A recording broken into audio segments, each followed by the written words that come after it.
is the Mobile Philosopher once again, and in this video we're going to see how to use Gmail contacts. Now, at first sight here, it seems to be it's not possible to get into contacts. It's because it's sort of a little hidden. But if you go right above here to where it says Gmail, you're going to see there's a little arrow here. We're going to click on that arrow, and it will offer us finally the option to go into Gmail contacts. This will bring up something like this, in which it says New Contact, My Contacts, and then I can do other things with this. Now, for example, we're going to take this contact, which is floating around here. We're going to go to More, and we're actually going to delete it. It says it was deleted. And then we're going to open up New Contact to see how this format is. It's going to open up this type of thing. First thing we want to do is to add the name. And then we'll go down here and add an email.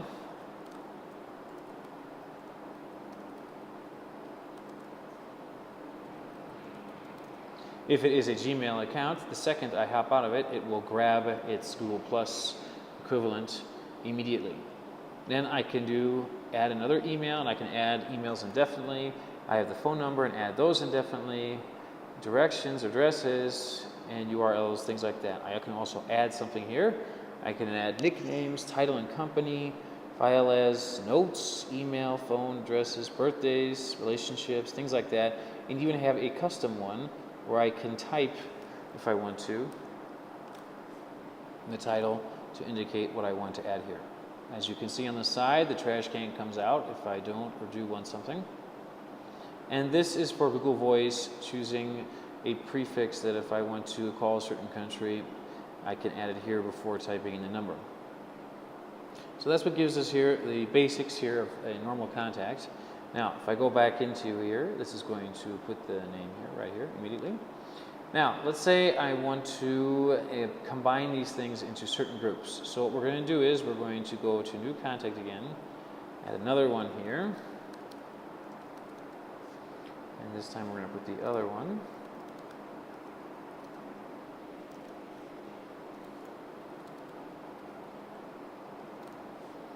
We're going to click out of that, and then we have that now. And now we have two contacts. What can I do with these? Well, we're going to make a group out of them so it's easier to control and send emails to these people later on. So what I'm going to do here is I'm going to click on both of these. Then, as you can see up here, these three heads come out. So we're going to click on that, and it says search for one, My Contacts Test, or create new. We're going to create a new group, and we're going to say Test 22. Okay. So as you can see, this made a new group to the side here. It allows me to click on this, and it will offer these two names. If I go on test, it will offer me nothing because I have nothing in that group. So this is basically like all mail in the Gmail part, and these are like labels. Basically, it's more or less the same. So now that I have these two here under test 22, what this does, it allows me to do something very fascinating. And we're going to see this when we make an email. But first, it's very important to underline that after I make this group and I add these people, I have to refresh the page. Now remember, you can do this up here with the little circle guy, little circle figure here. But the faster way of doing this would be Command or Control R, which is going to refresh the page.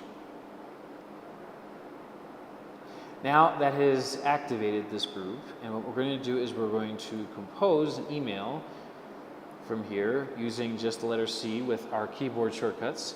And now if I put in here, let's see closer, test 22, this automatically pops up the group. And when I click on this, it will automatically add both people that were in that group that I created here.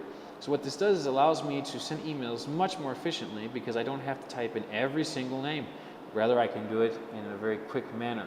And I can do this with any type of group. If I put the group test in here, obviously there's nothing in test, so it wouldn't come out, but if I added another person in there, these would all come out as well. So I can do this various times to finish off adding my emails. Backspacing gets rid of them. So this is the simplest way of creating and forming groups. If I don't like something, I can always grab someone and move him.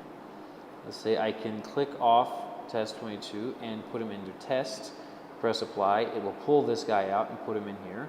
Or I can have them in both. Let's say I go into here and put him into two groups. So I can add this here, apply, and this will add this contact in both groups so that it's here and here at the same time, and allows me to see that.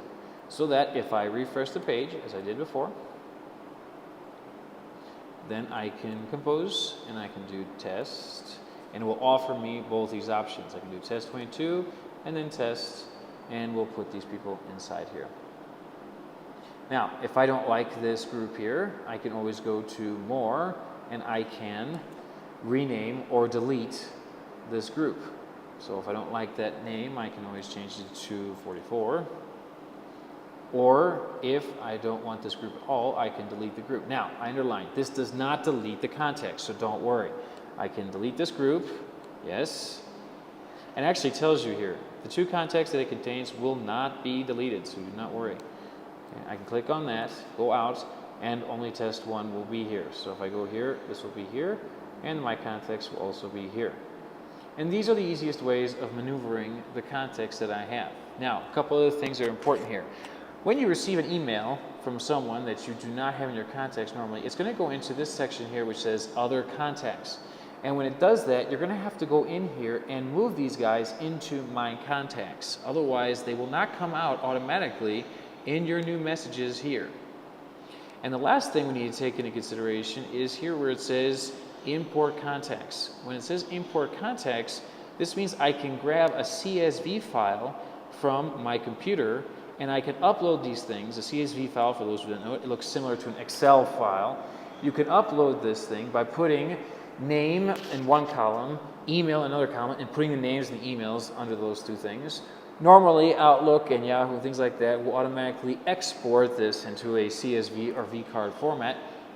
And then all I have to do is choose that from my computer and upload it, and it will automatically upload all of those contacts in one fell swoop.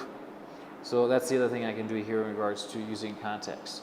There's a couple other options, but I think we'll leave that for another video. I hope this really helps. Take care and enjoy.